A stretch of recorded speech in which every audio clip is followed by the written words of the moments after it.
Good day po mga kanegosyo. Nandito tayo ngayon sa Quezon City sa Camias Road.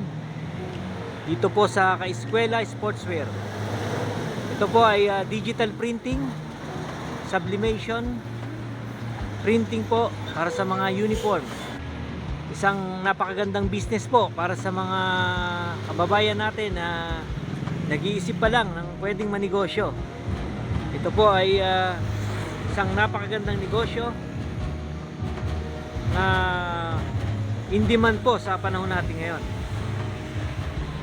Pasok po tayo sa loob para makausap natin si Sir Melvin, ang owner ng Kaeskwela Sportswear.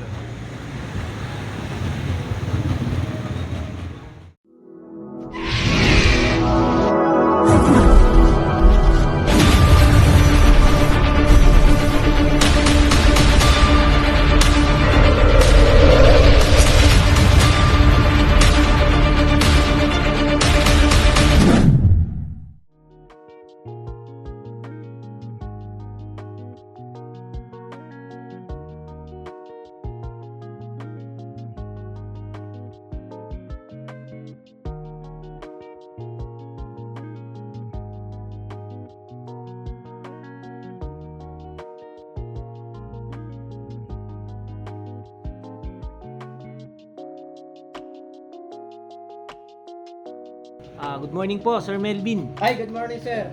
Maraming salamat po sa inyong time at pinaunlakan ninyo ang aking interview sa inyo para makapagbigay ng inspiration sa mga kababayan natin na nagbabalak ng ganitong business. Sublimation sir. Opo, isa sang napakagandang business, digital printing, sublimation printing po, no?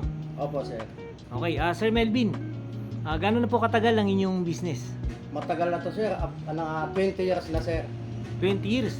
Pero sobrang nag-umpisa tagal ako na sir po sa pala. Bulacan bago ko napunta dito. Dito, 15 years na ako. Bulacan. So, 15 years na po dito. 15 years. Okay. Napakaganda po kasi ang inyong business, in demand ngayon, kaya pinasyalan ko kayo dito. Nagpapasalamat naman ako at natsyempuhan ko kayo. Ay, opo sir. So, Sir Melvin, nung nag-start kayo sa Bulacan, magkano po ang initial capital ninyo? Ano lang sir kasi di naman ako sir negosyanteng malaking puhunan ko sir. Nag-umpisa lang ako sir sa sa isang street sewing lang sa isang aging. Yun lang nag-umpisa ako nung unang-una ako dito. Okay. So, may idea na po kayo sa business na ito? May idea na ako sir. Oo. May idea Ayun. na ako sir. So, sino po mga kasama nyo nag-start sa business? Bali, anak ko lang sir. Anak ko lang. Ayun. Anak ko lang. Magkano Family po ang business lang. initial investment lang po ninyo? Ano lang sir, ang totally naging puhunan ko lang sir sa upa lang muna kasi wala naman akong pera talaga eh. Umpisa nun sa, siyempre, ano lang naman, upa. Hanggang sa medyo nakilala ako, may mga nagpagawa din ng mga kilala din, ay doon na nagtuloy-tuloy yung aking negosyo sir. Ayun. Tulad So, sir, nakabili na ako sir ng mga makina, tulad dito sir, sublimation, ito sir, ang una ko sir, ayan po nabili, yung sir, sublimation printer, no? ang una ko nabili sir, Epson na printer. Epson. Tapos itong Maganda Mimaki. po ang brand, ano? Bali, dalawa printer ko sir, isa sa baba, isa sa taas.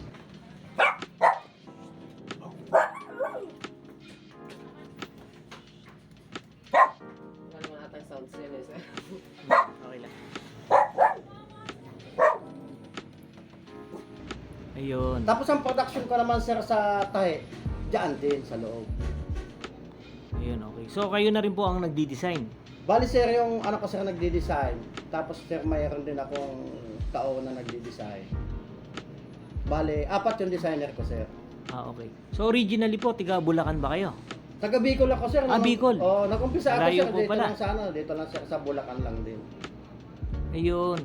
So, from Bicol, pumunta po kayo sa Bulacan para mag-business. Hindi sir, hindi ako nakapag-aral sa totoo lang sir eh. Ganun po. Hindi ako nakapag-aral sir, kaya nung una ko sa Bulacan, ano lang, nagtatanim lang ako ng palay, tapos nang gagapasan, tapos nagtitracer. Kaya lang sir, mahirap din sir, kaya nagpunta ako ng Maynila. Nag-parking boy ako diyan sir sa sa Retiro na Luma. Kung alam niyo sir yung Jonas Restaurant sa yung Mercury, Opo. Bangko Pilipino, parking boy lang ako doon sir. Kaya Ayun. kaya nag-isip din ako sir kung anong may ninegosyo ko sir. Ang ganda po pala ng pasimula nyo, Sir Melvin. Ayo sir, Very kasi inspiring. kasi sir, nung parking boy ako doon, nakilala ko si Rosemary Zamora, asawa ni Rolly Zamora. Kaya yan sir ang nagturo sa akin kung paano magtrabaho sa ganitong sitwasyon sir, mga tahian. Doon ako sir natuto. So nag-work din po pala kayo sa ganitong Opo business. sir, nag-work for ako sir kay Zamora, sa Botac sir, saka sa Amazing Playground. Matagal din ako dyan sir, kaya naisipan ko din magnegosyo nito sir.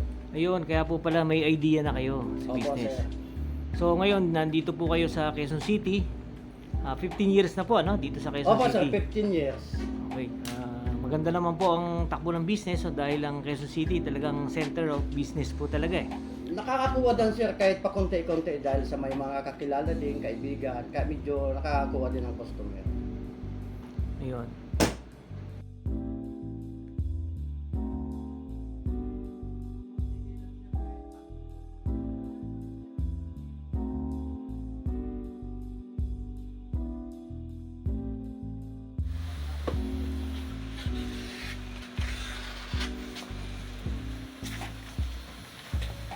So ano po ang may advice nyo, Sir Melvin, sa mga kababayan natin na gusto ring mag-try o mag-start ng ganitong sublimation, digital printing? Ang maganda kasi sir, bago ka mag-umpisa sa negosyo, dapat alam mo lahat eh. Kasi halimbawa sir, walang mananahe, marunong din akong manahe. Walang nag-heat press, marunong din ako mag-heat press. Sa mga ano naman sir, sa ibang pamamaraan tulad sa mga pagtanggap ng tao sir, marunong din ako magtanggap. Kaya lang pag kung uutusan mo, hindi ako marunong, kaya ako yung nag-uutos sa tao sir. Ayun. So kayo na po ang nag-training pala. Opo sir, Mga ako yung tao nag-training. ninyo. Oo. Ang maganda po ay galing pala kayo sa ganitong business. So may knowledge kayo sa pananahi. Lahat sir, Tama. pananahe, tapos basta lahat ng operation sir, alam ko po yan sir.